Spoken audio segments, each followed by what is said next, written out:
tingkat kesalahan yang bisa dilakukan yang pertama, penghitungan tingkat kesalahan. Nah, kesalahan yang menentukan tingkat kesalahan pelaku yang ada di wilayah yang mengalami sesuai yang pertimbangan yang dilakukan. Misalnya, pembunuhan yang jelas diakibatkan di berat pidana yang tidak sengaja. Kedua, klasifikasi tindak pidana. Banyak tindak pidana yang diklasifikasikan berdasarkan elemen yang sama. Misalnya, tindak pidana seperti pencurian, pemalfaatan, atau penipuan. Yang ketiga, pembelaan hukum. Mensreya juga mempengaruhi pembelaan hukum.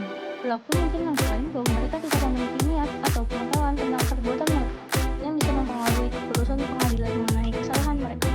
Berdasarkan mensreya dalam kasus, pembuktian di pengadilan, dalam kasus pidana, jaksa harus membuktikan adanya mensreya yang relevan dengan tindak pidana yang didakwakan. Ini sering melibatkan pembuktian niat atau kesadaran pelaku terhadap perbuatannya. Contoh kasusnya yang pertama adalah kasus pembunuhan. Jika seseorang membunuh korban dengan sengaja, maka mensreya adalah niat untuk membunuh.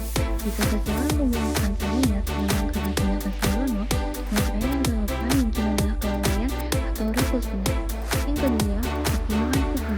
Pengadilan akan mempertimbangkan tingkat mensreya yang dimiliki pelaku dalam menentukan apakah tindak pidana itu bersifat kriminal, miskin atau berat hukuman yang layak. Penggunaan mensreya untuk kasus jelas adalah pidana percobaan dapat dibuktikan oleh pelaku jika diberitakan bahwa perbuatannya tidak bersalah. Yang kedua, melakukan atau budaya seperti mencoba atau tidak bisa melakukan dan penggunaan pelaksanaan. Salah satu contoh kasus dari mensreya yaitu seseorang mencontohkan perdana korupsinya, tetapi kemudian supaya motor itu digunakan untuk menunjang tidak bergerak atau berbalik. Dengan menerapkan hukum eksperimental tidak mencegah kejahatan sesuai dengan pasal 56 KUHP, maka harus diketahui dan dibuktikan niatnya ketika menggunakan sepeda motor itu, yaitu apakah dirinya sengaja mengambil mencontoh tentang tindak pidana atau tidak.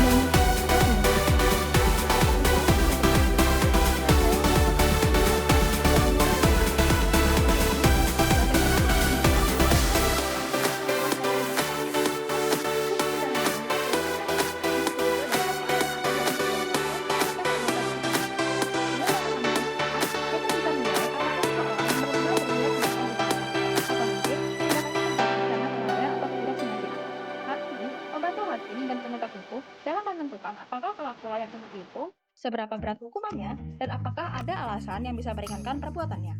Pada akhirnya, konsep mensreya memastikan bahwa keadilan ditegakkan bukan hanya berdasarkan tindakan yang tampak, tetapi juga berdasarkan niat dan kesadaran di baliknya.